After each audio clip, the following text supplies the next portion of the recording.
Good morning, good afternoon, good evening, wherever you may be. This is your host, Tobias B. Harrell, and you're listening to Journeys with Rebecca, right here on wolfspiritradio.com and being simulcast as every week on Revolution Radio at freedomslips.com, Studio B. I will first off remind you that both Revolution Radio and Wolf Spirit Radio are listener-supported, and as always, I urge you to give them a donation. Big or small, it is all very much appreciated. Well, today is a very special day around the world, regardless of where you originate from, regardless of what you practice, and regardless of what you may believe. It is the one day of the year where much of the world is thinking about the future, about new beginnings, hope, desires, and what it is that we truly want for our lives. In some cases, we focus on life's real valuables, hope, love, and peace. In other cases, we question what it means to be alive. We go from concern for the future to hope for the future, especially depending on how much power we feel we have over our own lives. So on this New Year's Day, 2018, I wish each and every one of you the very best of the new year, wherever you may be on this beautiful planet Earth. Tonight, I have some really nice surprises, including a couple of surprise guests who will join us in a little while. One you know, and one you have not yet met. We're talking tonight about what the new year may bring with trends and events and changes for all of us. This is entirely unscripted. We're just going to go with the flow. I wasn't even sure that we'd be doing a live show today until about 4 hours ago, so we're just going to be us and have a good time. We welcome your questions. If there's is time, we may even take some calls later on. So sit back and enjoy the next couple of hours, and thank you all for being here. And of course, to start us out tonight with an open mic and an open mind. Hello and Happy New Year, JP. Hey, how are you doing, my friend? Go ahead. How are you doing with the technology behind the scenes here? Oh, right. Hang on a second. We should be joining Studio A as well. Hang on a second. There's been loads of stuff going on. I'm just going to bring Studio A into it. Yes, and here we are. Sorry about the dead air. There's been lots of dead air tonight on Studio A, mostly my fault. So we now have, Studio A, Studio B, Wolf Spirit Radio, Ever Beyond Radio. Everything's, A-okay. Everything you say will be sent out to those places. Technology behind the scenes here. Well, that is right. Good. Hang on a second. We should be joining Studio A as well. Hang on a second. No, hang on a second. How the hell is that happening? I'm just going to bring Studio A into it. All right. It's okay. Okay. So I just realized, simulcast is being done at the central studio there by Nighthawk. Thank you very much, Nighthawk. So that's great. That makes, my life, half the task, half the uphill task. The next uphill task is I don't have Hezakiah's, contact, so you're gonna have to send me that or drag it into the group. That'll be the quickest thing, and then we'll sort that out. Okay. But yeah, there you go. Going here. Good. So thank you, Nighthawk. Thank you, JP. And don't go away, JP, because this is going to be a lot of fun. As I mentioned, it is the new year, as we all know. What has been on your mind besides the technical stuff behind the scenes going haywire, JP? Oh, well, I've been actually playing Dr. Frankenstein. You know, in Frankenstein movies, they've got this thing at the back that goes, and it's got this little blue plasma arc that travels up between two wires. Yes. And it's called a Jacob's ladder. Well, I've been working with voltage amplification circuits. Sounds a bit posh, but it's all right. And you can basically run one of these things off one of these torch batteries. And it's only a tiny thing. It's like a miniature version of the thing. You'd need quite a lot of thousands of volts to run one of these things. Wait a minute. Tell me what it does. What does it do? Not very much. I sent it on my Facebook page, a few days ago, and, how to make it and how to enjoy, the enjoyment of it. It's essentially the same as a taser. You know, there's a taser. You got this thing that's got two sparks between it, and then it'll, or a cattle prod, or all of these things. Same thing, really. It's a high voltage. Oh, I totally get it. You totally know that I can hear my voice echoing when the mic's open, right? Yeah, when my mic's open, yeah, and Okay. that's why I'm on a mute button on the speakers. But Okay, I can do that. Just checking. I'll try not to interrupt you, otherwise I'll just hear myself. But anyways, yeah, I totally get it now.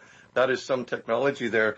I guess the next natural question is, who do you intend on zapping?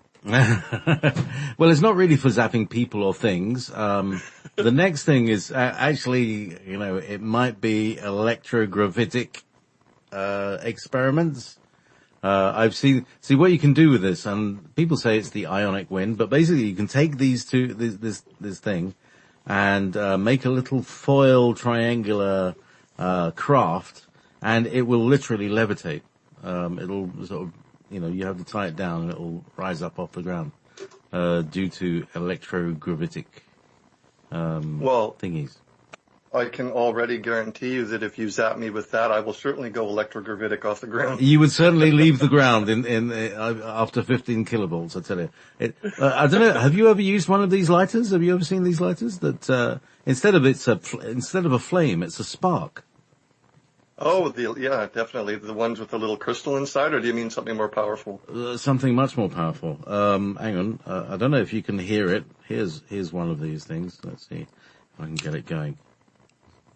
Come on, speak to me. Can you hear that? Yeah.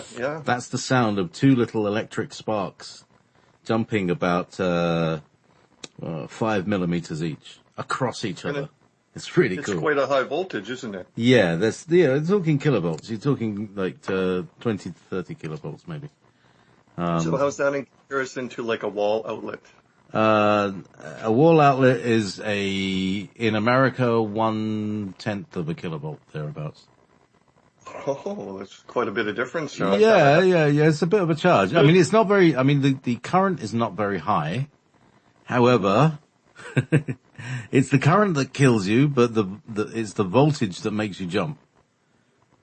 Well, then it's kind of a safe deathly shock. Yeah, kind of thing. That's why they use it in a taser. It's a sort of it's a non-lethal, but it hurts like crap.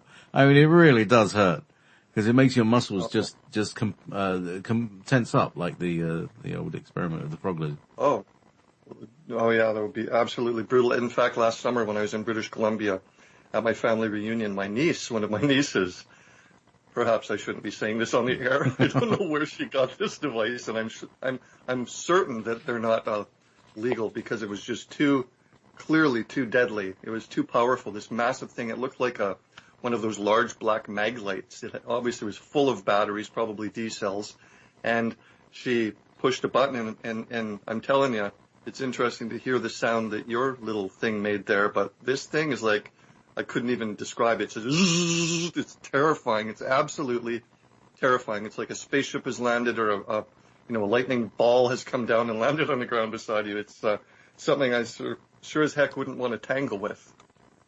And this was a self-defense device, yeah? Oh yeah, it was. It was actually obviously it's either a military or police application. This was the style from what you'd see on their belts at least years ago. They probably have smaller devices now. But yeah, it was not to be messed with, without a doubt. Don't tase me, bro.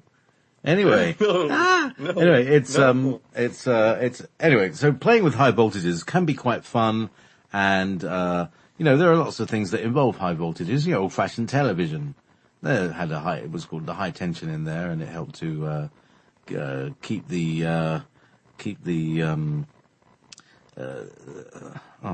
makes the front of the screen attractive to the electrons at the back, and makes them slam against the screen, and all sorts of things. And then you've also got neon lights and things like that. They all these big old light displays like you get in Times Square, and all these things. They have enormous voltages and enormous transformers to run them, and yes. And you're dealing with lots of stuff there. Lots of juice. Lots of angry pixies.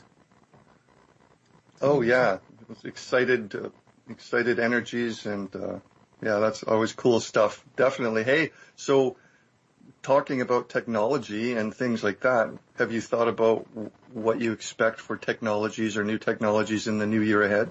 Or what do you think is going to be rolled out? I think, well, like we're getting disclosure, right? The only trouble is so far we've had a company called Tesla and two vehicles named after Nikola Tesla that use old tech that don't use Tesla technology. It's like they're nicking the name and they're not using actually his technology, which has been in use obviously for the last 70 years in the secret space programs, but we don't talk about those. And so the expression of free energies has been held back, it's been preserved for those people, and we've been taught rubbish in school, and it's really not fair. It's one of the things that I've had over the last few years is an occasional radio show that talks about the real physics of the real universe and not some fictitious thing that prevents. Well, the idea is that you can't levitate and you can't do all these things that UFOs do, except they do. So, if you do report anything like that, you're just mad or some other derogatory expression that they might have for you. Well, it's really interesting because, I mean, that's clearly the power of the new generations that come out. And I'm saying it sort of tongue-in-cheek that way because, like you said, 70 years has passed. There's been, a reframing of this technology in the sense that has nothing to do with its original uses and its original science. But you have the new generations, if this is all they've heard, this is what Tesla is. They're literally redefining what it is to the detriment of the actual information, the actual science, and the actual technology that was pre-existing. And this is how they sort of this is really reprogramming people's understanding of very specific information, very specific technologies and applications to our world. Isn't it crazy how easy it is for that to happen? Yeah, it's the same old show. Have I lost you, JP? Hello, Tobias. I'm here on this end. Oh, there you are. You sound like you sounded a bit like a Cylon, but there, I got you now. All right. So it's where are we? So getting back to like what's happening this year, I think some form of energy device is going to be released into the public space that people won't say at the beginning, oh, that's free energy, that can't exist. It'll be like a battery charger or something like that. It's essentially a battery charger that you plug into, but you don't plug into anything. It's the energy is coming out of the box. There was one that came out a few years ago, but I think that'll be one of them. And then say you had your Tesla motor vehicle, you could have one of those that sat in the vehicle, charging all the batteries while you were not driving it. Then you might have a mobile phone that came out or an iPad that came out that had a battery that charged instantly and lasted for months or something like that, or never ran out, that self-regenerated. All of these things are kind of more or less possible. You just have to manufacture them. It'd be incredible because obviously the trend has been towards disposable everything. In fact, over Christmas, my car battery died, which, by the way, just a little sideline here, resulted in me spending the Christmas day with my lovely cat and a frozen boxed pizza that I put in the oven. but I didn't get to go where I was hoping to go. But here's the thing, the car batteries, if I sound a little bit, sorry for myself there, I was for at least an hour or two on Christmas Day, but I got over it. But you could have come and joined us on the camp. My point is the fact that everything's so disposable. I should have done that.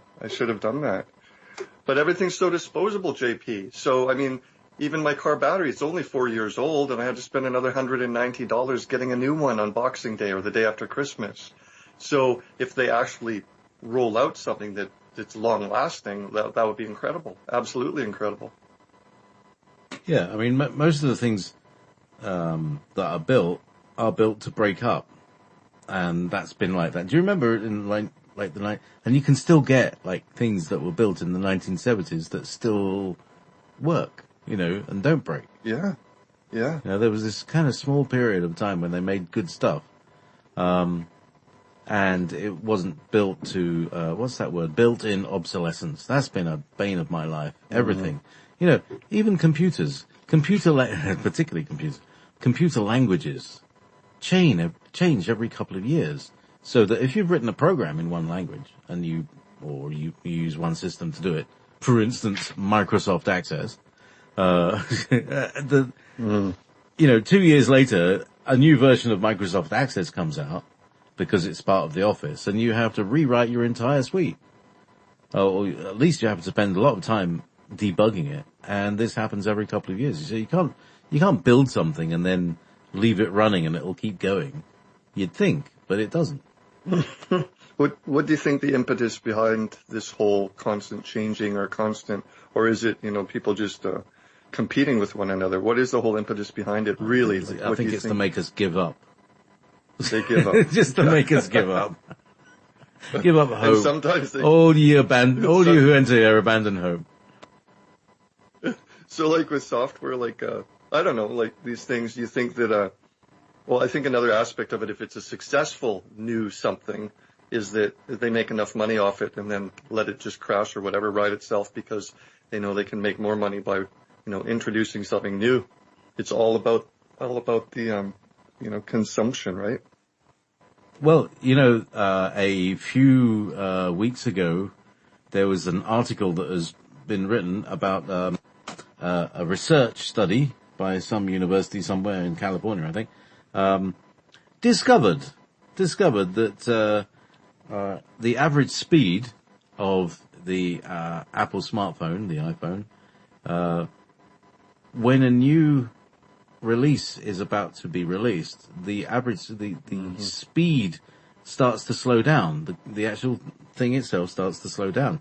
And they can measure that because of the number of people who complain, my iPhone is slowed down. And every couple of years when they're just about to release a new version, this phenomenon seems to happen. So there we have Apple caught red-handed, using sharp practices like that. And I think it's disgusting. And, Apple is supposed to be really good. They're supposed to be really good things, but they're not good. They're just as evil as Google and Microsoft. Yeah, I mean, it's in-your-face manipulation, and what do people do? What can you do? So many people are just absolutely, intensely dying for the next releases because they look forward to the new, I don't know, what do they look forward to? Better power, better cameras, better, computing and stuff, but somehow they can overlook the fact that they're being completely manipulated and forced into it. I don't know. It's just something that would drive me absolutely crazy. I think that's why I tried for so many years to keep my BlackBerry going until they came out with the touch screens, and that was just no longer feasible. But yeah, are we stuck in the 70s, JP, or what's happening? I don't know if our consciousness is stuck in the 70s. Something was good about the 70s before digital, but then, CDs started to come out, and we used to have a TV program called, a TV program called Tomorrow's World that brought out CDs. This is what we're just latest research, and he spread jam on it, and it worked. And what a load of twaddle! What piffle! If you so much as leave one hair on a CD, it'll never work again. What fragile little things they are. You put jam in it, right. You have CD issues, JP. He's CD, OCD, I don't know, maybe like that. CDO, all in alphabetical order. Should we bring some of your guests on before I ruin the whole thing? No, I have more to say. Not yet, not yet.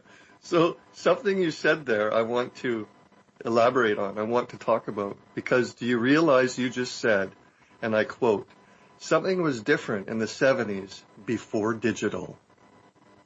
Do you know how huge that comment is? Oh yeah.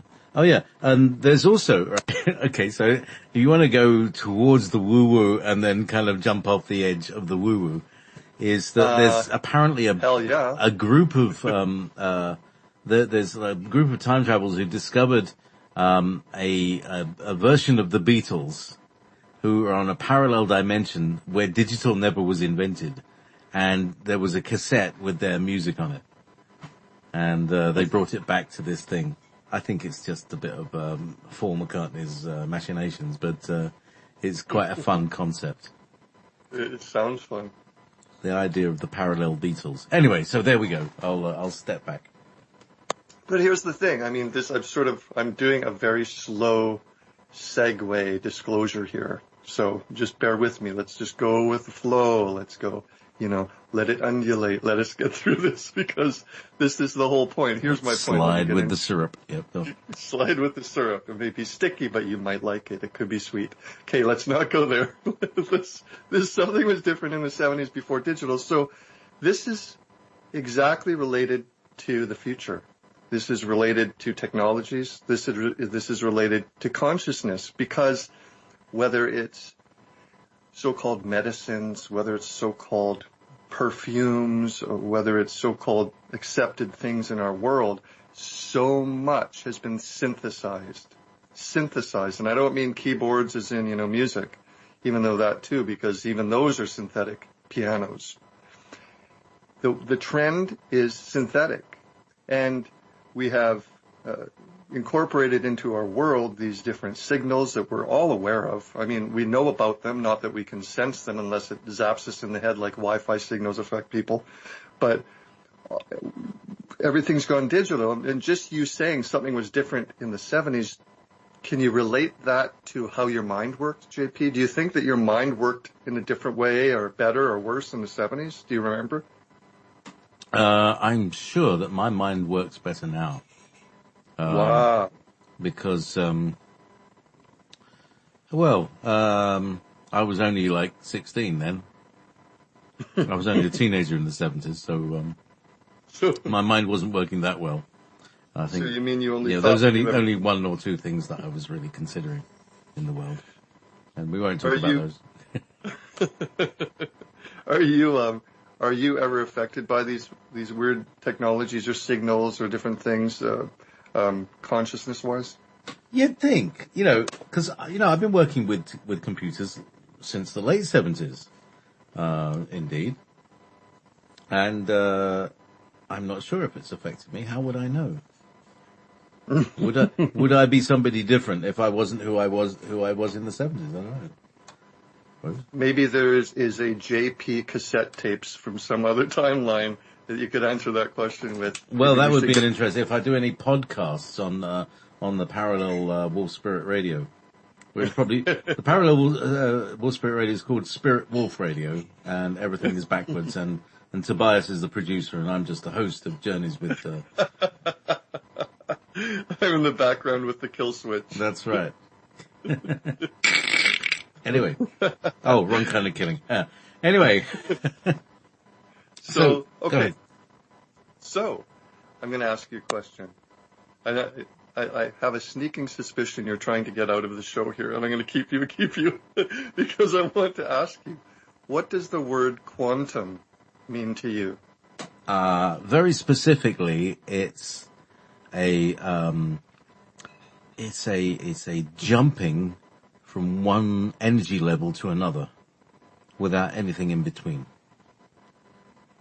So it's, what does the word quantum mean? It means it's like a count, like 1, 2, 3, quantity, comes from the same root as quantity. How much of something.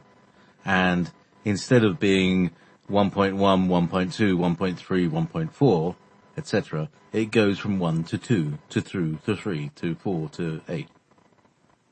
That's what I believe quantum is about. It's about no in-betweens, going straight from one to the other in some almost magical, scientifically appropriate way. Okay, I like that. That makes perfect sense to me. So is it fair to say remotely or at a distance, or is that part of that? Well, yeah, because that's how these things work, that you've got two things that are quantum entangled, two atoms or two people.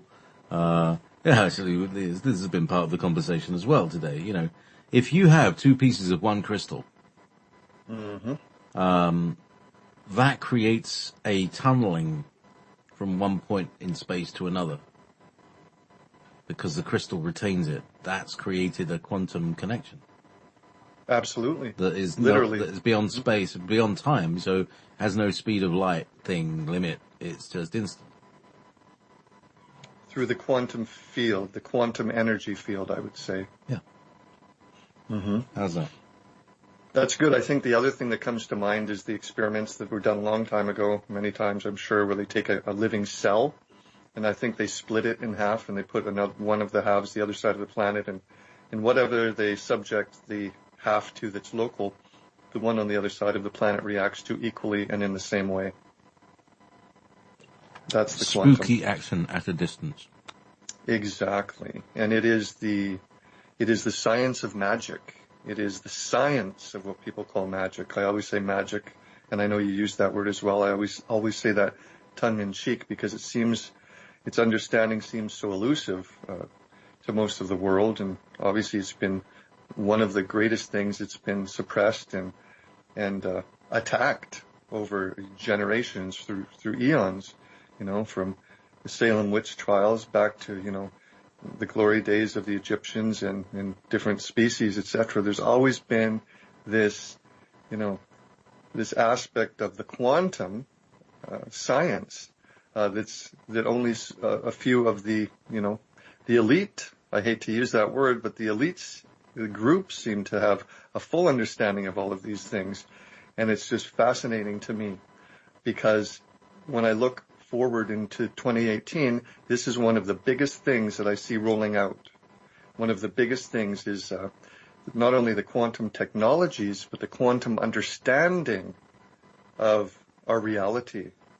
And I just had a conversation the other day in a chat room with someone, a 22-year-old guy that I've never spoken with before, and I forget how it came up, but I brought up the quantum, and he wanted me to explain it. And so I explained it in my own way. And I used an example of Microsoft because Microsoft recently released a quantum developers kit. Have you heard about that, JP? Oh, no. What, for quantum computers? Yes, absolutely. I was wondering what language they would use. I don't know. Because I'm so not computer savvy when it comes to that, but I am quantum savvy. So I think they call it the D-Wave. Have you heard of that? The D-Wave? Oh, the D-Wave computer, yes. This thing that seems to be disrupting our space-time matrix, you know.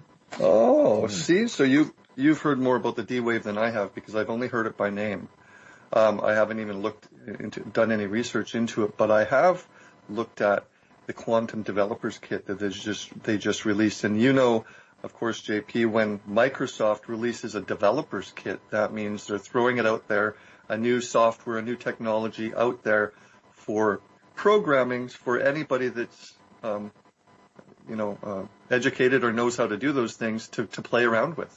This is how they develop new technologies, new softwares, new things. So the quantum software aspect of the technology through the developers kit has been released, and just within the last couple of weeks or 3 weeks, I think.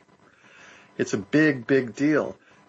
So that pushes me into this whole strong desire to start talking more about the quantum because, as I was mentioning, talking with this young fellow in the chat room the other day, I explained to him that I work with quantum technologies every single day. I mean, not just a crystal in my hand. I'm talking, different SCIO, as you are well aware of the SCIO, or the CO, quantum technology, JP. I think Muggsy uses the technology. But it's You the have a same skier? idea. I do, and I have for quite some time. Ooh. And I think people don't quite understand that, because this is literally a software that runs off a laptop that's connected to the quantum energy field through another external hardware device. So it literally does exactly, as you know, JP, it does exactly what you were describing quantum as. It reaches across time and space. It scans, depending on what the software is, it scans energies within people, within areas, within systems, within anything. And it will pull information from the energy, because that's what energy is derivative from. It's information. Information is energy. Energy is information. It exists within a field. And this is what quantum is. So when we talk about Microsoft, we're talking about an actual quantum computer who Microsoft themselves have used the words reaches into other dimensions to access information otherwise not available. Even Microsoft has said that. So, I mean, they have no reason to hide what quantum is, because it is what it is. But for them to come out and say, look, this is reaching into other dimensions and pulling information, this is a huge leap. This is a huge leap for the understanding of the population, really. Obviously, there's good applications and there's nefarious applications. But I'm going to give you an example of something that I actually just posted this on Facebook about a week or 10 days ago, because I was talking with one of my students in Colorado, and we're talking about the future of the planet, the consciousness, all of these things, really revolving around the future and concerns with some good things, some bad things. We were talking for over an hour about this, and after that, I actually did a quantum scan on him, and I think it was the second top result. And remember, he was like thousands of miles away from where I am. I'm using it through the quantum field from the software system that I have. And the second top result was, it said that he was suffering from new millennium fever, concern for the next 1,000 years. That is what the quantum device popped up on my screen that it read from his field, among many other things. I use that as a perfect example. And you know what? There's countless examples. Every day I get new examples, because I use it every day with people all over the world. But this is the quantum. This is a device. I sit in my house, in my office upstairs, and I push buttons and I connect it to people anywhere in the world. And it's used for health. It's used for mental health. It's used for energy health, physical health. And it not only can take information through the quantum field about what is happening in that person, but it can then send signals to mitigate or alleviate those concerns through the energy field. Now, this is not some sort of, imaginary technology. This is not some sort of, hope or pipe dream. This is a technology that exists. But what I find fascinating, as again, I allude to the 22-year-old that I was talking to, he couldn't believe it. He absolutely couldn't believe it. And I think because it's been suppressed for so long, and technologies like these are militarized, they're suppressed and used behind the scenes, or behind the scenes with the type of people that would like to control others rather than help them in many cases. This is something that I think is absolutely fascinating with Microsoft coming out. Well, it might be trying to also attract a group of new programmers, because how do you write? I mean, I have no idea. I mean, how you would write a program that used quantum effects to guess something. I mean, it's hard enough getting a program to guess. Well, yeah, and it's not that it's guessing, it's just that the information has to be within the software for it to pop up. When it reads it from the field, there has to be a correlation between what it's literally scanning and exactly.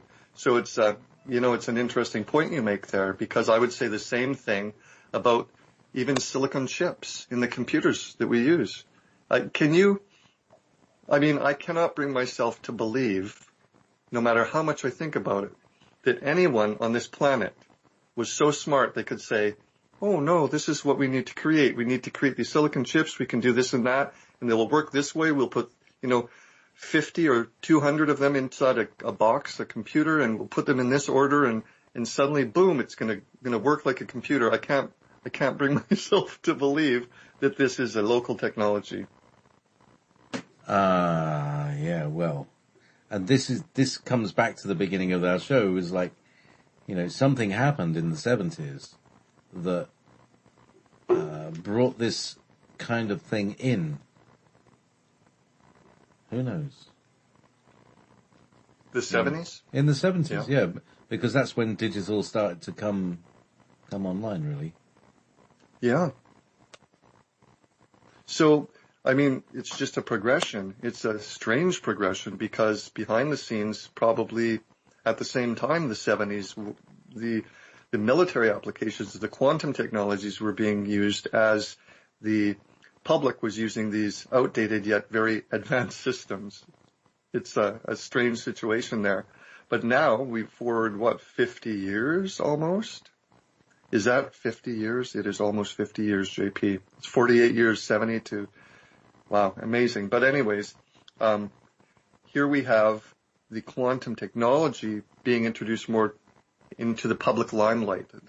The other thing that this 22-year-old said to me is, well, how come I haven't heard of it, but how come where can I get it?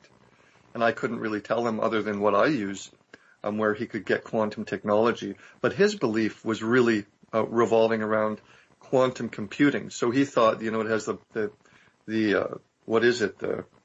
it has the processing power to do in a very short time what our typical computers would take forever to do, thousands of years even. That's the whole aspect of quantum that this person understood. They had no correlation between that type of quantum and the quantum that we're talking about relating to, the quantum field. Because the best way to summarize the quantum field, especially with these applications, is it's a computer that's psychic. Because it's doing pretty much the same thing as a psychic does by accessing different energy fields in different places, by connecting to them with their mind and literally reading their information out of the field. That's exactly what the quantum system that I use does. And in a world where most people don't even believe that a psychic is a real person, that it's a real ability, how are they supposed to believe, unless they've had the experiences with it, that a quantum computer can read them from thousands of miles away and tell them what's happening inside the body?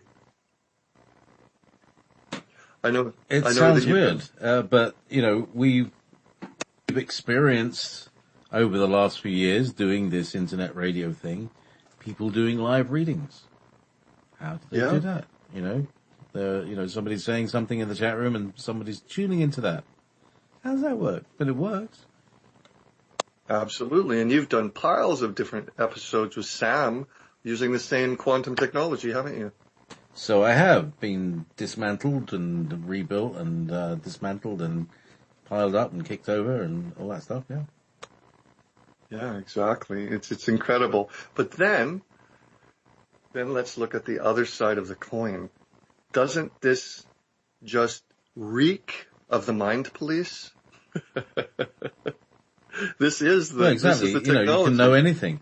There's the other side of this is, from being able to find things out, is that they're no longer, privacy is not a concept. It doesn't exist. Absolutely. And this is another trend that has been developing in the last several months that is going to push its way into 2018.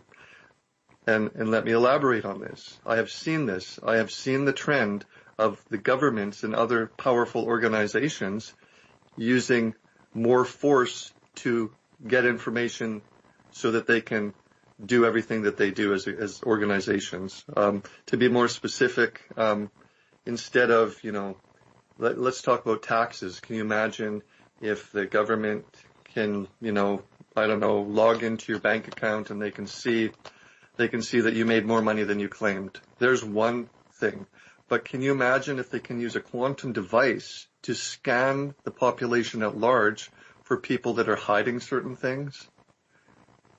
Can you imagine the ramifications of all of that? It doesn't just mean, oh wow, so everybody will have to pay their taxes. That's not even the point. The point is the other things that they will certainly use such technologies for. In fact, I would say that they're already doing that and have been for quite some time. Have you thought of that, JP? Well, I wonder sometimes about Facebook. Mm-hmm. And something to do with Samsung phones as well. People I know come to see me, and some of them have Samsungs. And we'll have a conversation. And then later on in the evening, I finish the conversation, I walk back to my computer, and I'm on Facebook, and adverts start popping up for me that involve the keywords, some of the keywords that I've been speaking about off air in the kitchen, but with somebody with a Samsung phone. It just makes me think quite a lot. And did it make you feel violated?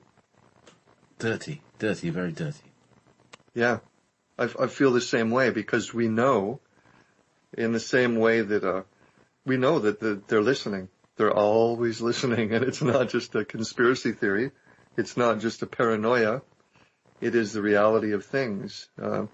In much the same way as, how do I sort of correlate this? In the same way that the generation of today mostly thinks that Tesla technology is to do with those cars that have nothing to do with Tesla technology.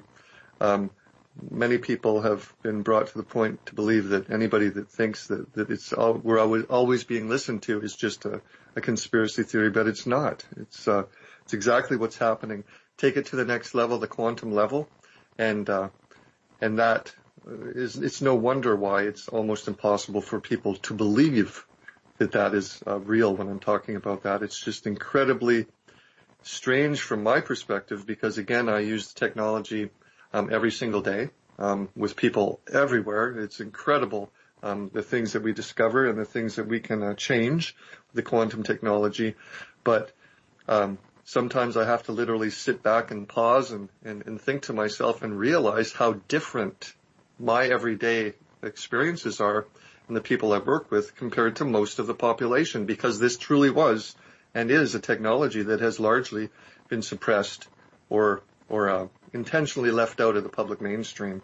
It's just absolutely fascinating. So, my whole intention on even talking about this publicly is because if we aren't aware of what is being used, whether it's technologies or what have you, anything, chemicals, synthetics, anything, mind control, signals, any of these things, if we're not aware, I'm not sure how else that we can actually empower ourselves and make sure that we can, alleviate these things or do what we can to change them. And of course, as I mentioned in the introduction tonight, 2018 is all about empowerment. It's all about change. It's all about learning what's really going on so that we are empowered as individuals and groups and nations even, rather than being victims and rather than being disempowered. Knowledge is where it's always at. And so I often talk about these unusual or non-mainstream things, as is the sort of whole topic scenario on Wolf Spirit Radio and Revolution Radio. They are both obviously not mainstream. They're both all about getting information that's not mainstream. So this is just the value in it. I think it's incredibly worth talking about and incredibly worth applying to 2018, because as I said, with Microsoft's release of this software developers kit, it's something that's going to become more and more obvious. And so the more that we can understand these things, the better, for sure. The other thing is synthetics, as I alluded to. JP, what do you think of do you understand what I'm getting at when I say synthetic, the synthetic reality? Are you talking about putting people into a synthetic physical body? Yes, that is a huge part of it. Yeah. That is a huge part of it, but not the whole part of it. Yeah. I've been watching Doctor Who, the last series, and in it the character Bill eventually gets caught in the big mincing machine and becomes one of those cyber beings, retaining her somehow retaining some part of her empathy, and her what's the word, loyalty to the Doctor. It was very very interesting, but he couldn't save her. He couldn't make things better. Wow. Yeah.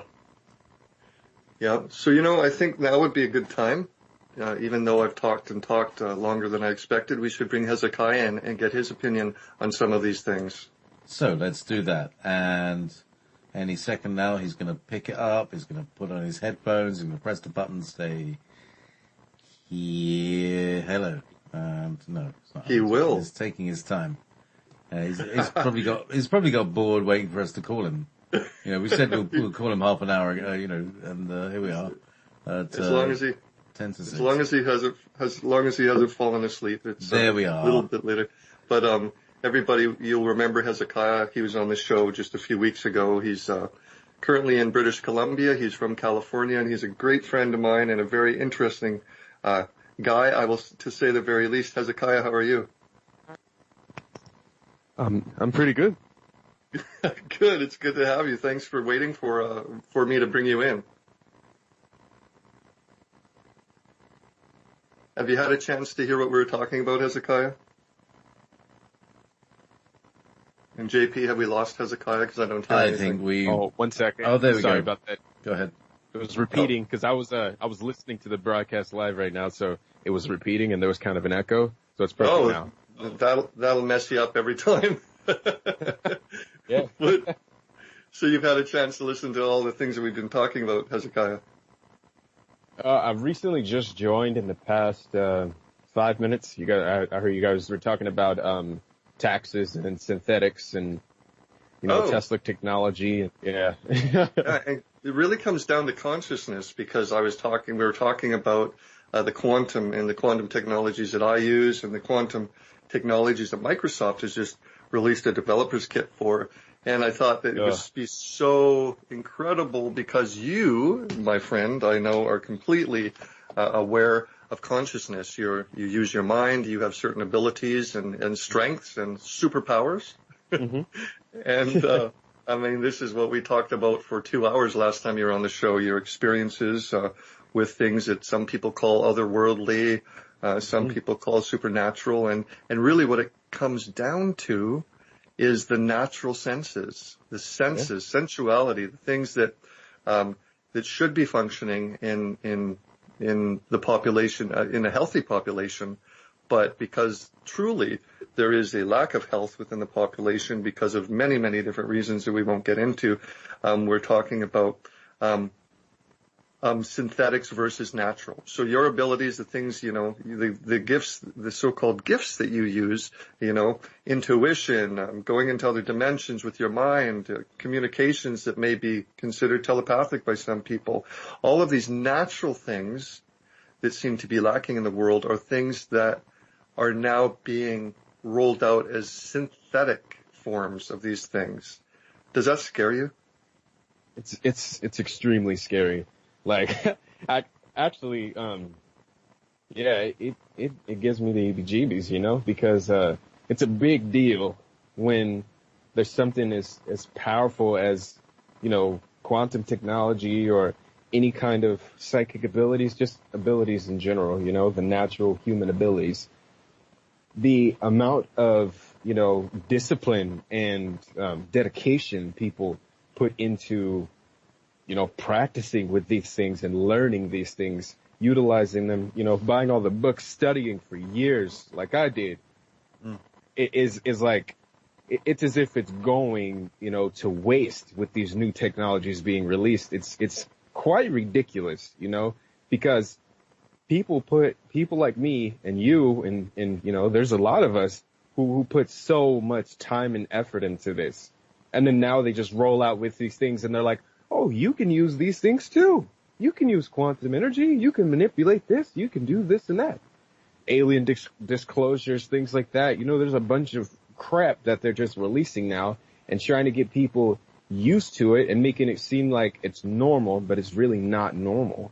It's not supposed to be something that is, a trending thing. It's something that is supposed to be, you're supposed to be able to harness it to live. It's natural. And there should be, under no circumstances should there be anyone that exploits it like how they are these days. And I was agreeing with you earlier on how you were talking about the Tesla technology, the Tesla vehicles and cars and crap like that, and the crap that Elon Musk has. It's like freaking ridiculous, man. It's ridiculous. And there's nothing free about it, is there? It's like you were just saying, it's an illusion of normal. It's not, it's literally not even Tesla. It's certainly not free energy, but the people think it is. So by the same token, if people think, oh wow, I can hear a voice in my head if I have this, little chip put in my neck, and I can communicate, and I can see and experience this through virtual reality and all of these things. They think, wow, I don't need anything else. And it's not so much even that you and I have spent years, getting the normal senses working, so the natural senses working. It's not even so much of all the work that we've had to do as much as it is the fact that these synthetic things are dangerous. They're dangerous because there's back doors. They're dangerous because of so many things. What other dangers do you see inherent in this? There's a ton, There's a lot of, with these things, what a lot of people don't realize is that you're very susceptible to targeting, to actually becoming a targeted individual. And also, as you guys were, saying, talking about Androids, even iPhones, but I feel with iPhones more so. There's a lot of monitoring and a lot of direct targeting. A lot of people get targeted with advertisements and a bunch of just ridiculous things. Like you said, you could be talking on the phone with a friend in the kitchen away from your computer. It could be downstairs in another room in another unit. But once you log on, it's right there, And with all of these things, it's fake. It's not going to work. The only thing that is going to work is the fact that you're now put into this category of someone who's going to be targeted. You're going to have very negative effects with this technology if you're using it, Like, it's going to do the complete opposite of what it's supposed to do. And there's so many people who will flock to these things because they're like, oh yeah, it's scientifically proven, blah, blah, blah. There's a lot of people who feel like, just because there's these top scientists per se that, that are saying that they've proved this and they've studied this and blah, blah, blah, but they really won't release anything to the public. They just sugarcoat everything and then they put it out there and everybody eats it up because it's like, oh yeah, they're like, oh, NASA said this and this, or, whatever. And it's extremely dangerous. And the fact is, these things do work. These technologies, these synthetic technologies are using, there's no doubt about it.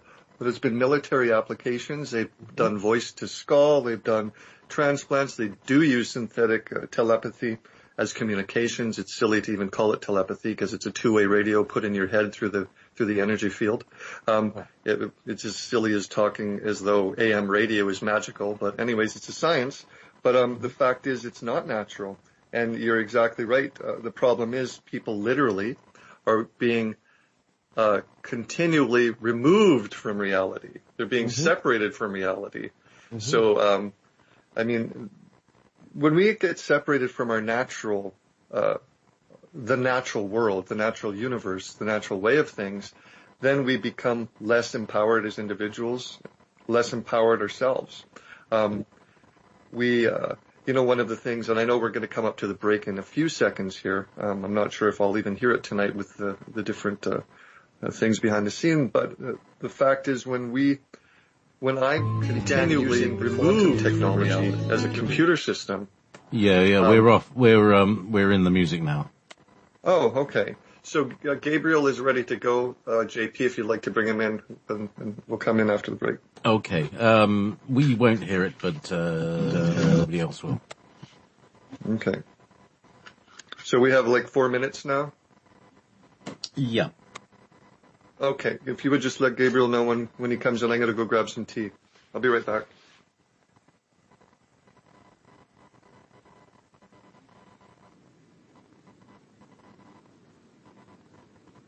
Okay, I'd say we're back by now, Tobias.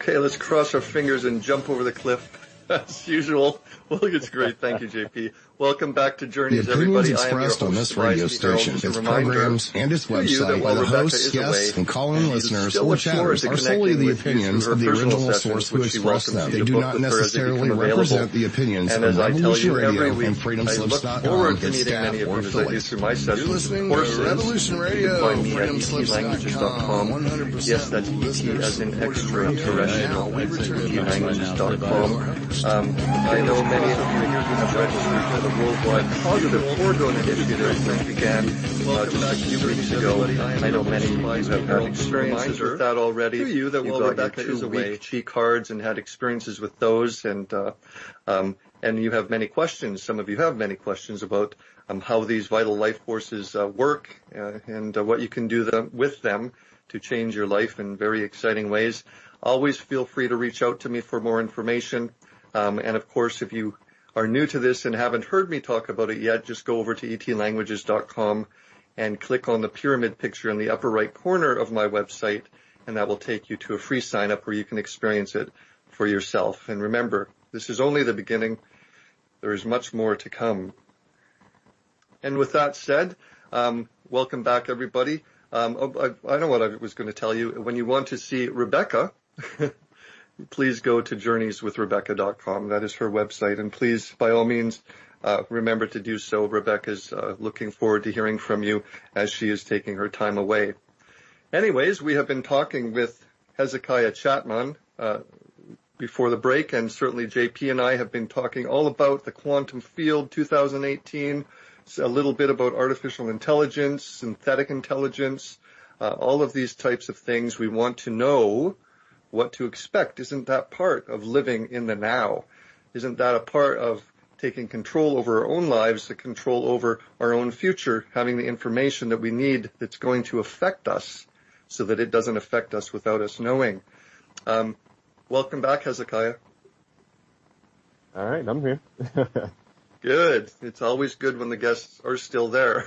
I don't know, maybe once or twice I have expressed this on the air before. It is one of my greatest terrors to say welcome back, and there is silence because nobody really wants to listen to me talk for the next hour. Actually, I beg to differ.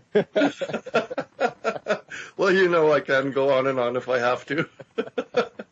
It just depends on how much coffee I've had. Yeah, I enjoy it every time. Well, I enjoy having you always. And, joining us also is my second surprise guest, ladies and gentlemen. I'm very, very pleased to introduce to you for the first time my friend, my confidant, and a master in his own right. He is a fitness and life coach, and he is coming to us all the way from, I believe it's New York. Gabriel Laracuente. Gabriel, welcome. Hello, and thank you for having me here. Good. Gabriel, how's it going tonight? Have you been listening to our conversation at all? I haven't. I was actually driving. I was on the road for about an hour heading down to the city in New York, and it is absolutely brutal here with the cold compared to what we're used to experiencing at this time of the year. So, no, unfortunately I wasn't able to, but I look forward to hearing the content I missed out on. Well, I don't think you've missed too much simply because you are used to me talking to you in private about the same subjects. And really, I think the summation I just gave is really a big part of it. We're talking about, the quantum technology I use. I think before the break, Hezakiah, what I was trying to get to with Hezakiah is the fact that before I ever used the quantum computing devices, before I ever used this SCIO, the device that works through the energy field to scan at a distance people's information within their bodies, illness, different things like that, I learned how to do this organically. We were talking about the difference between synthetic and natural telepathy. We were talking about the differences between natural abilities, intuition, getting information with your mind, with your senses, rather than your brain. All of these things I first learned to do with my brain and a crystal in my hand. And so when it comes to these things, organic would be using a crystal just to amplify your own thoughts. Organic would be learning through practice and practice to meditate and learn to go into different brainwaves, different dimensions within your own mind where different types of information come in different ways. And Gabriel, I know that you have worked with these types of practices for a long time, and I'm sure you've not only implemented it into your life, but you've implemented these things into your fitness and life coaching that you do. Has it ever occurred to you what the world would look like if everybody just got pushed into these synthetic technologies that mimic what's natural? I feel that a great deal of, not even just this world, I feel reality as a whole for this planet, for the universe to shift. And I know that's that's a big picture to paint for most people. But what I would really like for the average person who's listening to this, who maybe isn't too familiar with something like meditation or telepathy or crystals, consider the fact that we are all going about our day with so much background noise, not around us, but internally. There's a lot of things that are going on within us that define our habits, our mindset, our thoughts, what we do each and every day, and we're so completely unaware of these things. So imagine for a moment being able to practice meditation with ease, where all the noise in the background, the monkey mind, the doubts that we've had when it comes to pursuing what we've always wanted to pursue in our lives. And I can speak for myself and say I was there for many, many years, for a long time. And imagine being able to effectively neutralize that from actually happening, where you can live a fulfilling life. You're able to tap into what's always been a part of you, just has simply disappeared in that noise.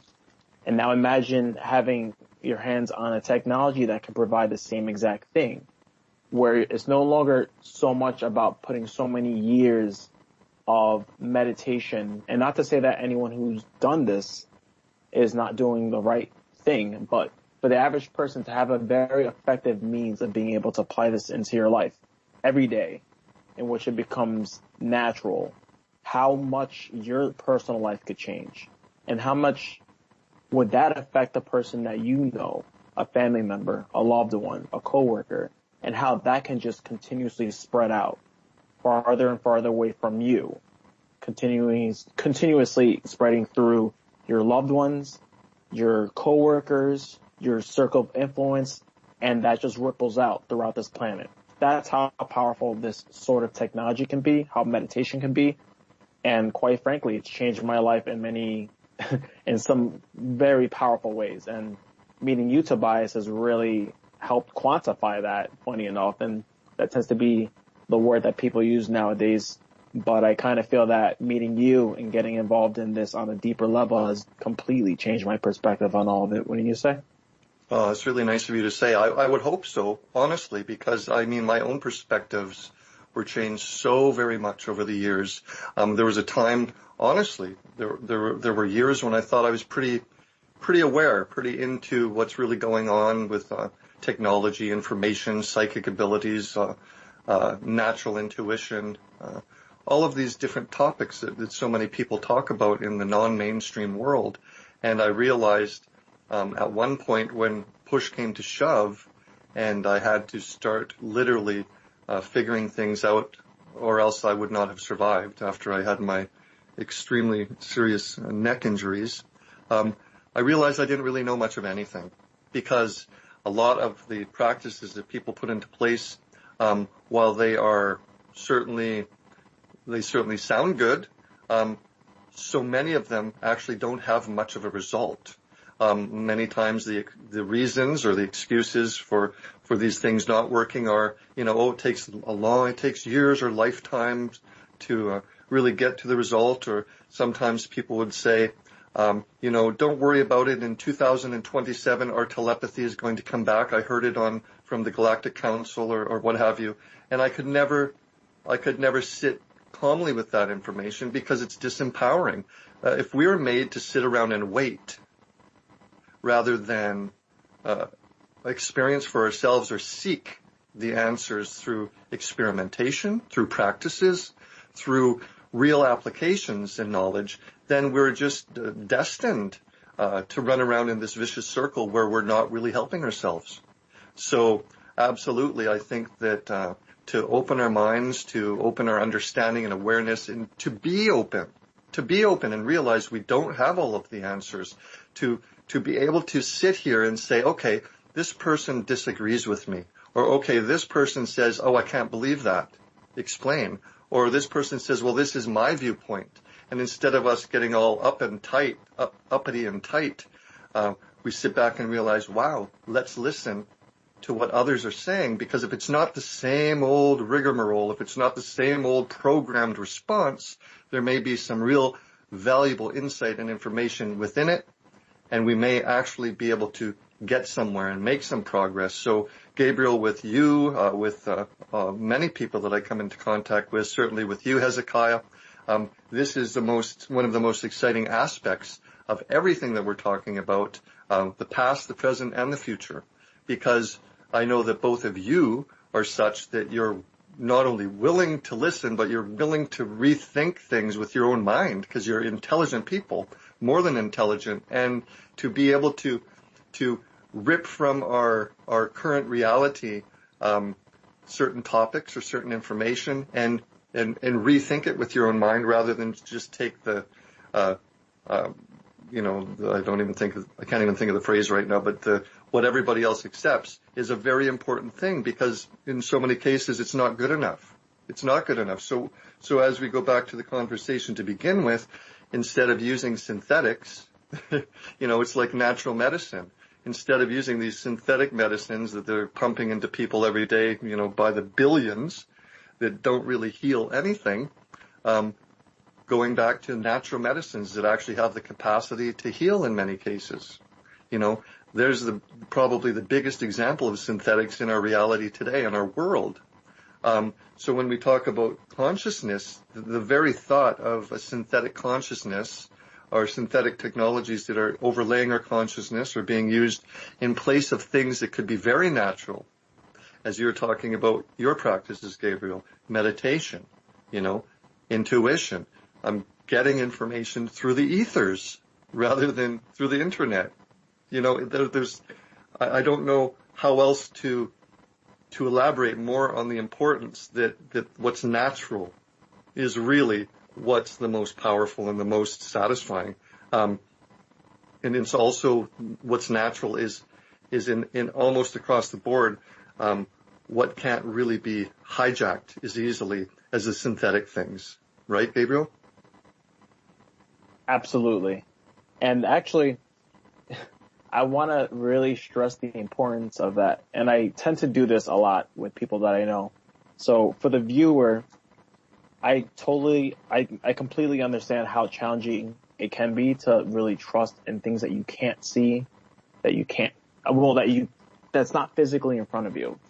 And just like Tobias said, it's actually not that challenging to be able to tap into information that's not available on the internet or not available through a news source that you know. It all begins with you. It all begins with being able to silence the mind, to silence the consciousness is consciousness, but to silence the inner critic, the judgment within you, the self-doubt, all that starts to occur the more and more that you begin to trust the innate information that's within you, that's always been within you, whether it's linked through your past, what's currently going on in your present, perhaps something from the future. And it took me not that long for me to be able to tap into this. It just really took me a few years to realize, how am I going to do this?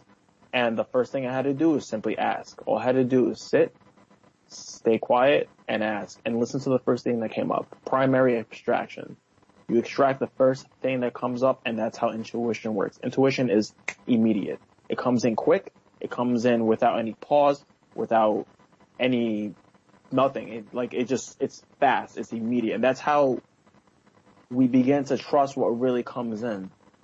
And that's where the biggest challenge for most people are. But that's the most natural it gets, without needing to rely on someone else's filters. You rely on your own personal storehouse of information.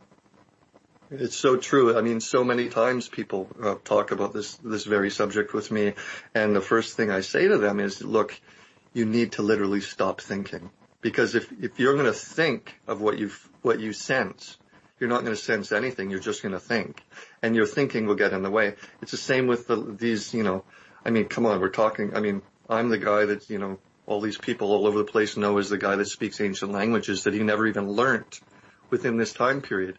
Like, come on, this is ridiculous to imagine for most people. But the fact is, it's true, it's real, and we're just accessing information in a different way from different time periods, different places. I remember one time, I think I've probably mentioned this story in passing, at least in passing before, but I remember one time I was sitting with my brother-in-law and many other people at a restaurant for a birthday party, and he started talking about the fact that he speaks German because he's got a German background. I didn't even know he spoke German. And he asked me if I speak any other languages. And, this is not something that I volunteer with everyone. But at that point, I was in a playful mood, and I thought, well, you did ask me, so I'm going to answer you. And I looked at him and says, oh, yes, I speak several languages. And he was quite surprised. And he said, really? Well, what languages do you speak? And I named a few. I said Anu, I said Lemurian, the Snilliot dialect from the Lyrians, and galactic trade language, all these things I literally said to him across the lunch table there. And he was just stunned. He was absolutely stunned. And he said, well, when did you learn those? How did you learn those? And I said, well, honestly, and I said, honestly, I learned these thousands of years ago because it's just the truth in many different places. And he looked at me, his face went bright red.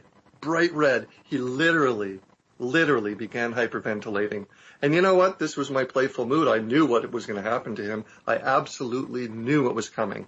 And the poor guy, he was hyperventilating, bright red, looked apoplectic. There was veins sticking out of his forehead. And he said to me in a very, very, frightened way, he said, well, honestly, Tobias, I respect you very much, and I believe you're very honest, but I just cannot believe what you just said. And so this is really the huge disconnect between people, the majority of people that are functioning in our world today, and the bigger reality. Can you imagine if we could just come to terms, if more people could literally come to terms with the fact that, oh my God, we don't need the internet to feed us information. And of course, in many cases, it's BS. It's not even accurate information, of course.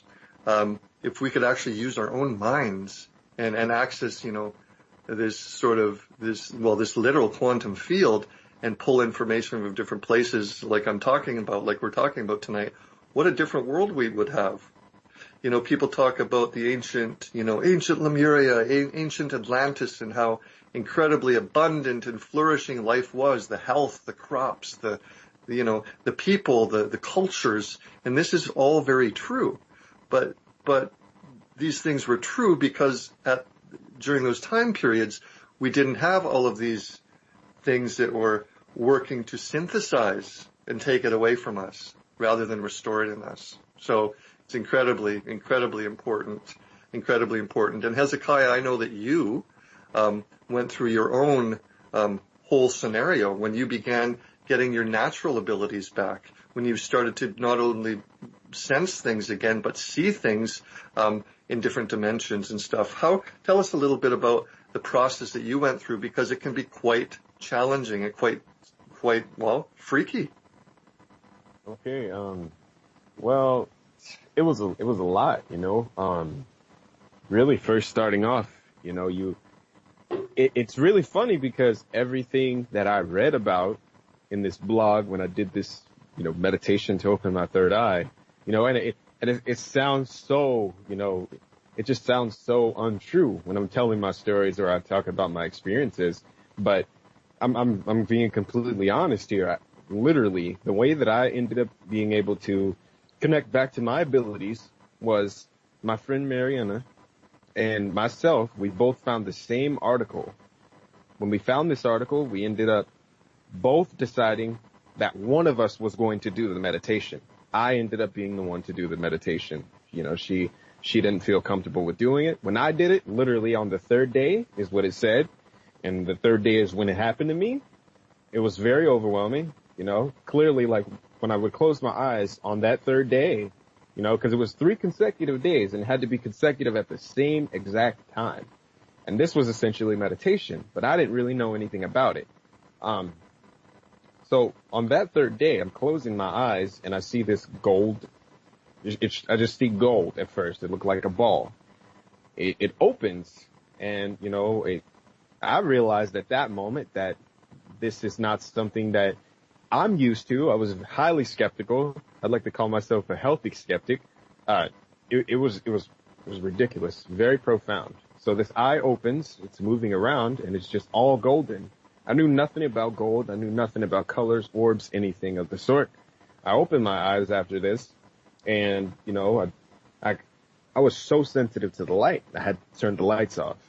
You know, I was sensitive to energy. I had to stay in my room. I became so antisocial because there was so much going on. I had so many visitations, so many things that I had to do. But the thing that really helped me is that when I did this, although it was very overwhelming, I can't say that a lot of other people have, you know, assistance like this, but myself, personally, I had assistance from my Lemurian family, you know, and they were able to guide me through it and help me with my abilities because it was so overwhelming and it was potentially very dangerous because of the many different kinds of intergalactic species that were trying to communicate with me and even manipulate me, you know. So it's a big deal. It was a very, very big deal. A long process, extremely scary for me because, you know, this is high school that I went through these things. High school, you know, I was a sophomore when all of this stuff started. Being in the middle of class and being sensitive to frequencies in the classroom, covering my ears because there's loud screeches in the room that no one else can hear. Kind of sounds like, you know, I have mental health problems, but in no way did I have mental health problems. I'd be walking down the hallway and I hear people's thoughts, not even trying to do it. Or I'll hear thoughts of my friends and I'll hear things in the future that people were planning on doing and then I'd ended up saying them and it would scare the crap out of people. So I became the outcast. It's a very big deal, you know, and you have to be a very strong individual to, be able to, take the kind of reactions and energies that are going to be brought forward and towards you to and from different individuals. Well, it's so interesting because it's so robust, these experiences. It's not just one thing. It's many things that are connected or many things that are related from, you know, out of body or astral experiences to telepathy, to hearing thoughts, to empathy. You know, all of these things are related. When we look at the, synthetic telepathy or different technologies that I absolutely know are rolling out, the difference is that more of the differences are that the synthetics are not robust. They don't have all of these connections to the other things because, as you said, you were young, you were a sophomore. You were lucky and very fortunate that you had guidance, even though they were in a different dimension. You had real guidance. You had a couple of real teachers that actually cared that you had the information that you needed to keep yourself sane in many cases. So if even with the synthetic technologies and chips that will be rolled out increasingly, of course, people are naturally and subconsciously even going to want to jump to this because somewhere, at least in their subconscious minds, they know that it should be natural. But the problem is that this is not natural. It's too easy to put these synthetic choices in front of people when they're so hungry for what should be natural, right? It's the same thing. Yeah. That's why I use medicine as a perfect example, or what they call medicine. It's so easy.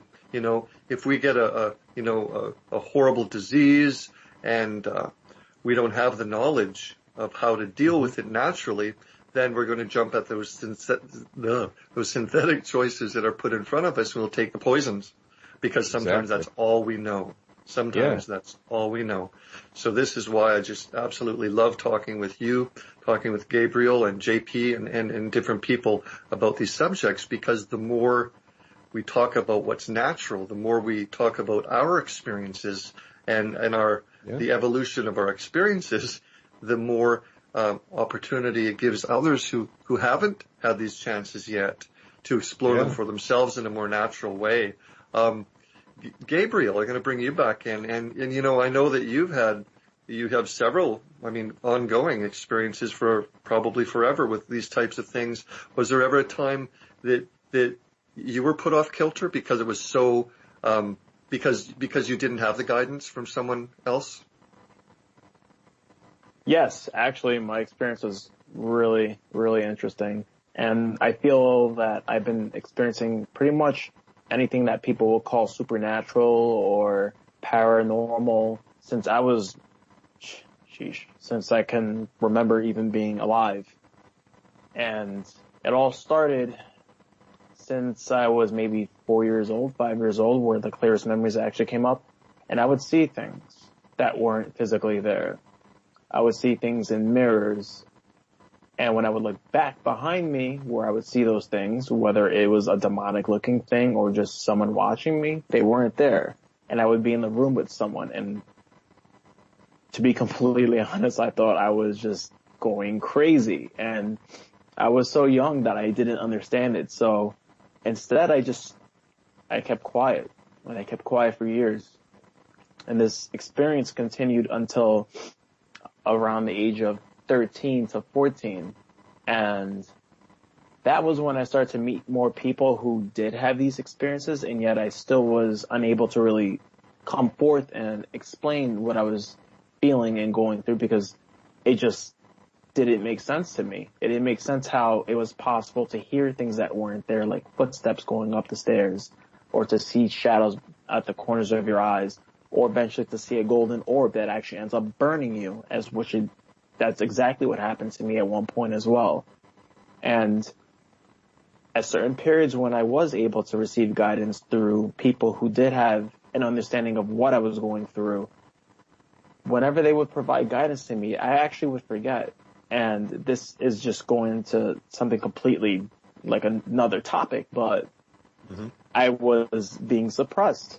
In many ways, these memories were no longer intact. This type of training that I received, these teachings I received, they were all gone from my consciousness, or my memory bank, so to speak. And it wasn't until years later that I started to receive that guidance. But to be honest, I was in a pretty dark place for a good while. And I think it's pretty awesome to hear that Hezakiah had that that mentorship, that guidance in some shape or form. And I would like to say that I have had it, even in the background, but when you're not really seeing it the same way that you would with a teacher right in front of you, it can get pretty scary.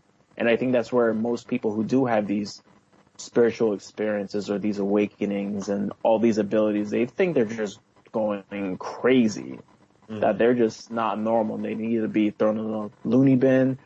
They need to go on meds. Sometimes when you share these experiences, people say, what drugs were you on when you were 5 years old? Which makes no sense. It makes no sense at all to them. But the truth is, we all have these abilities, and all of us have it in varying degrees. And as a professional intuitive, this is what I see in many people that come to me even for readings. But to go back to what you were saying and what you were asking, it took a little while, but the most important thing that we can do is literally to trust what's going on within us and trust that we have the ability to guide ourselves through the process. Yeah, I think that's so valuable, what you just said, because we have to overcome feeling. We actually have to overcome feeling, because feeling is not the same thing as sensing. Feeling has a degree of interruption. It has a degree of, interference from the brain. We need to literally sense, and that's when we can actually feel, sometimes in our chest, sometimes in our gut. Instinctively we know. We don't just feel, we actually know, and that's the difference between feeling and sensing. And these things certainly take a lot of trust a lot of trust, especially when they're new, or especially when you don't remember how things should be naturally. I mean, I know probably everybody listening has at some point heard me tell the story of when I walked up to a friend of mine many years ago and said, man, I honestly think that I'm beginning to remember ancient languages that I knew from other time periods. And he rolled his eyes and said, yeah, whatever, Tobias. And that was it. Because it's just so out there to people. But inside my senses, every part of me said, look, Tobias, you need to ignore that reaction. You need to ignore the reactions of the uninformed world. You need to step outside of that box. And in fact, it was so incredibly important to me, as I alluded to a little while ago, because I had broken my neck in an accident, 2 places. And I knew I was so sick for so long. And I knew if I didn't try things that were literally stepping outside that box, that I wouldn't even survive, quite literally. And it's only because I allowed myself or pushed myself outside of that box to explore these things that I'm alive today. And not only alive, but thriving in different ways that I could only have dreamt of previous to that. But it is absolutely a shock to the system. That's another part of what I was trying to get to there with the story about the languages. Because I've said to you, Gabriel, and I know I've said to you, Hezakiah, it took me at least a year and a half just to feel normal. See, I talk about feeling and senses, but to feel normal again, grounded, to feel secure and stable within my life. And a lot of people don't talk about these things because they feel vulnerable. They feel weak or they feel that they look weak if they had fear or questions or criticisms. But the fact is, it's part of the reality of change. And as you've both alluded to in different ways, thank God or thank the gods or thank somebody that we actually have people that we can turn to. Thank goodness that we have people like each other that we can turn to and share these experiences. And I mean, we've done that for each other over the years, the 3 of us and several others. And I think that there's so much power in stopping and just saying, look, okay, we don't have all the answers, but this is what we know from our experiences, right? This is what we know from our practices. This is what we go out and teach to other people. This is what we go out and talk about to the world. And this is what we want to become normal. We don't want the synthetic reality. We don't want the BS that's not even natural. We don't want the fake poisons, the fake medicines, the fake intelligence, the fake this and that. We don't want it anymore. Because as Hezakiah said earlier, it's the illusion of normal. We're tired of illusions. Listen to me. I'm like a preacher at the pulpit. We're tired of illusions. We want the truth. That's right. And people are out there. They're like, yes, Tobias, we want the damn truth. We want it now. But it's not that easy. It's not that easy to break through the conditioning. It's really not. Look, it's hard to even keep the attention of people for longer than 10 minutes. And I'm not even, it's not that I'm not susceptible to that. My mind wanders too. There's technologies. People talk about, the AI technologies, the matrix, the construct. Well, there's all of these things out there beyond, Wi-Fi signals and poisons and toxins and food that are affecting us. There's these other things that most people have never even heard of that are pushing people away from these truths, pushing people away from even the ability to focus their minds on doing these things in an easy way. And that's some of the technology. The opposite of that is some of the technologies that I've been introducing with the Chi machines, with the work of Carl Hans Wells, who I'm working with his people. This is something that I've introduced you to, Hezakiah. This is something that I've introduced you to, Gabriel. And we're literally talking about technology, just as in the old and ancient days, the other time periods, technology of the mind, technology that empowers reality, technologies of manifestation, the fuels that fuel the things that we need to be natural. It's completely natural. It's completely natural because it's not a synthetic anything. It's just taking natural energies and applying it in a very scientific way. So I know that you've had some experiences lately with that, Gabriel. Why don't you tell me a little bit about what that's brought into your life recently? Well, it's been very interesting. It's only been, let's say, about a month now since I've been introduced to these type of technologies. And before them, I've always had a fascination with metaphysics and spiritual practices. And I saw, and this is just for me from my personal filters, that there were certain techniques out there that I felt weren't necessarily required for us to obtain the experience that we needed to obtain when it came to having a supernatural experience. And not because I've had experiences when I was younger, but because there are certain methods that you can apply, you meaning anyone. I'm just being kind of broad here with this. But there are certain techniques that will be mentioned to practice for months to years, to 5 years, to 10 years, to 20 years, specific disciplines. And this isn't to bash on disciplines, but there are certain methods that aren't necessarily required to achieve the goal that you seek to hit. And not that you need synthetics.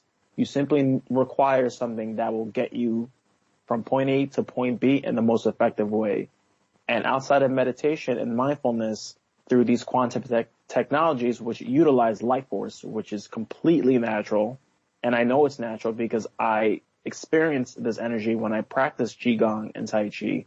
By incorporating this into something like actually everything, not just meditation and mindfulness, those are just what anyone else can do. When applying these different technologies, I've been able to hold on to specific brain waves. I've been able to obtain a steady state of meditation. I've been able to actually recall certain things that I wasn't able to recall when it comes to my own history, my own ancient past. I've been able to see aspects of my astral body, which I wasn't even aware of.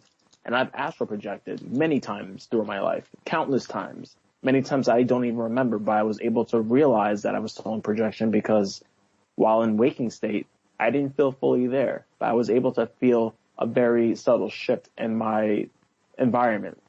And that's completely outside of just being an empath.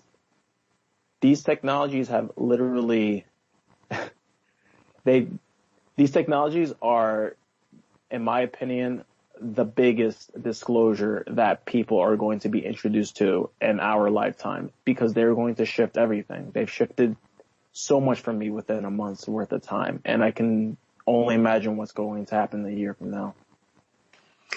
I couldn't agree more. And this is the application of natural technologies rather than synthetic. This is not artificial intelligence. This is the natural life force, as you said, Gabriel. This is the fuel for natural abilities, the fuel that really is lacking in our environment. Most people are under the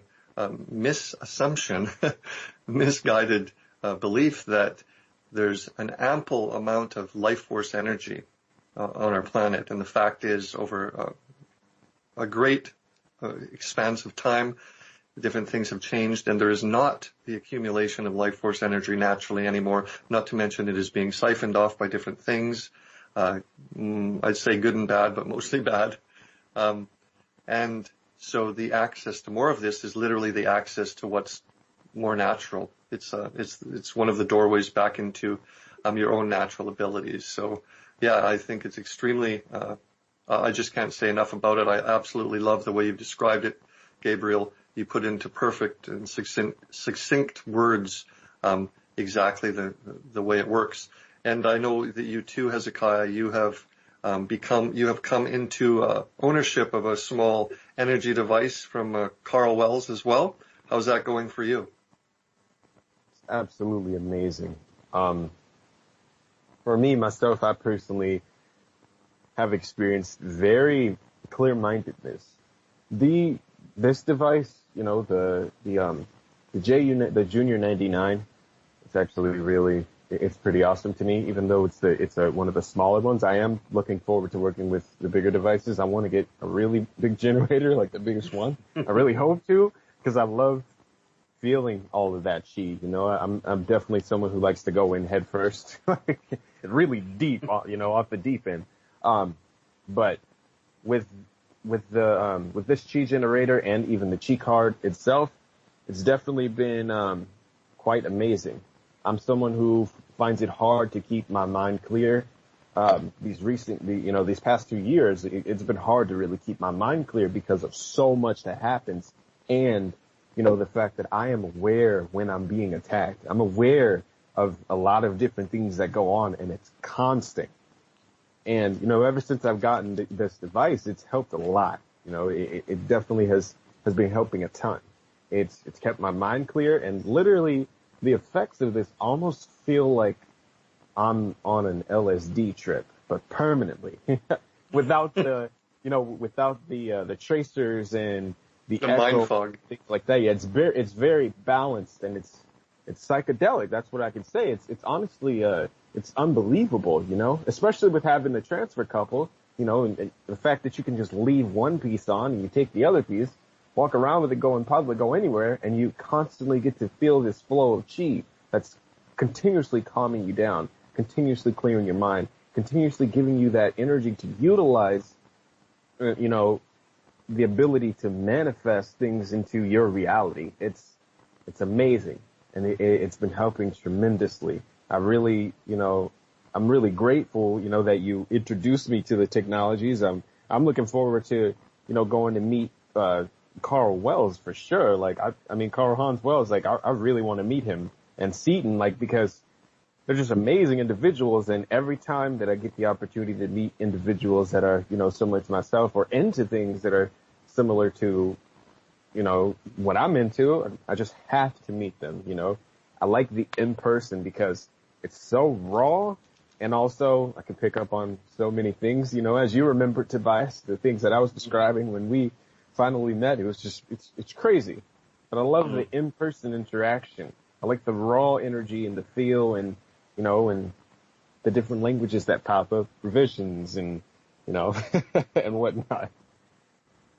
Definitely. Yeah. I mean, it just makes such a difference. I mean, it's interesting because it's fascinating to hear you describe it as an LSD trip, because isn't it interesting to realize that if we can see and sense, on very powerful levels what's around us, we do see things that are like fractals. We see things within the environment, the energy environment, and we can tune into things. And I think it's very fair to sort of compare it to an LSD trip, but without the mind fog, because you're seeing reality rather than a false reality being presented to you. So yeah, it really empowers it. It's very, very cool. It's literally, that's why I use a pyramid as an image for the link for my website for this, because it's literally pyramid power, but it's a modern version of it, because clearly the pyramids, even the ley lines on the earth, are not functioning in a natural way anymore. They haven't been functioning in natural ways, at least the original ways, for a very, very long time now. So when we can implement these technologies and these things into our lives, we're doing exactly what we're talking about tonight. We're getting away from the illusion. We're empowering what's normal and natural. And this is why I'm just, you know, like some crazy preacher on his pulpit screaming to the world, look, you guys, listen to me. This is so cool. This is not just cool, but this is the future. It sounds very, well, it is. It's really one of the answers to all of our questions. Exactly. And you know what? Mm-hmm. It's actually not, you know, there's no side effects. You know, back to when I compared it to an LSD trip, there are no side effects. You know, you don't have like a filter on your eyes. You're not seeing a bunch of different gridded things everywhere. You're not seeing a bunch of shapes and stuff. It's not extremely overwhelming. It's very, very calming, very soothing. And it's just enough for you to be able to handle, especially with the Junior 99. I feel like a lot of people, even if they're beginning to work with chi energy, they definitely will be able to handle it. It's not something that'll be very overwhelming, and it does the trick. You know, I'm excited to feel the higher frequencies and, you know, get my hands on one that I can really tune the frequencies to a more of a higher vibration. I really want to work with those kind. Yeah, absolutely. JP, can you hear me? Are you around, JP? Good. Yep. Did you see the message that I just put in there, JP? I'm just Skype? Seeing it now. That is fantastic because, it's really interesting. It's obviously going to take a minute or two for JP to set up, and I hope we can get it before the end of the show here tonight. But one of your questions in the chat room at Wolf Spirit Radio was, Tobias, could you sing us a song? And while Tobias is certainly no singer, and as Tobias knows how to sing, but Tobias has no voice for public. But the fact is, I actually recorded, I don't know, a couple of years ago, a Lemurian song that relates very much to the topic tonight. And I put some keyboards to it, and it's kind of cool. I've never played it publicly, but I've just offered this MP3 to JP to queue up for everybody to hear tonight. And when he gets that ready, he will let me know, and we will play this song. It is the Lemurian language, and the reason that it's so applicable to what we're talking about tonight is because of the lyrics of the Lemurian song. And I will tell you the lyrics after we play them. Hopefully there's time again for the lyrics. If not, I'll have to post them somewhere. But it's really all about, it's very simple, but it's also very subconscious.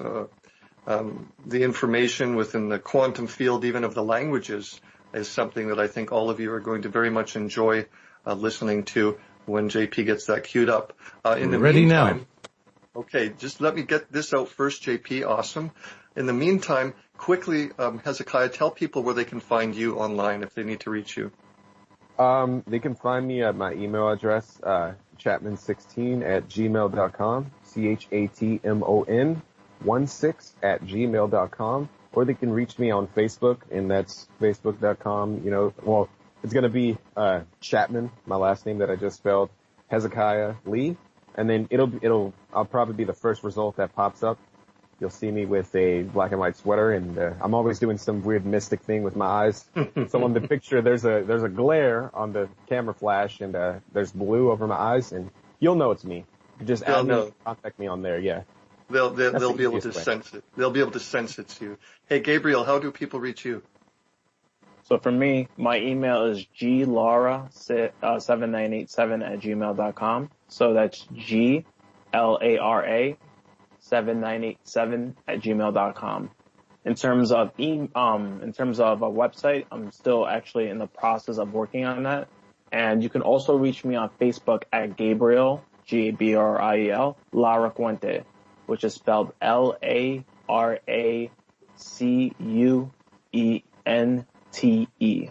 And I am wearing a plaid shirt.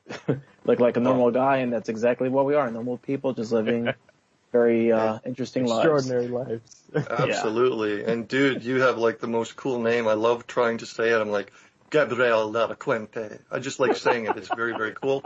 It's pretty cool. Anyways, let's get to, thank you guys. You're both fantastic. If any of you listening tonight or on the recording think I'm even a little bit cool, definitely reach out to both of these very cool guys. It's definitely worth every bit of it. Now, ladies and gentlemen, the worldwide radio premiere of the Lemurian song, which is a very ancient song, a very real ancient Lemurian song called Dotranaka. If there's time afterwards, I will tell you in English what it's saying. Again, don't judge my singing voice. I did the best I can. I hope you enjoy this experience. JP, go ahead.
being a part of that. It's just a pleasure for me to introduce something from the ancient world to you again in the Lemurian language. Let me get the English out really quickly before we end the show.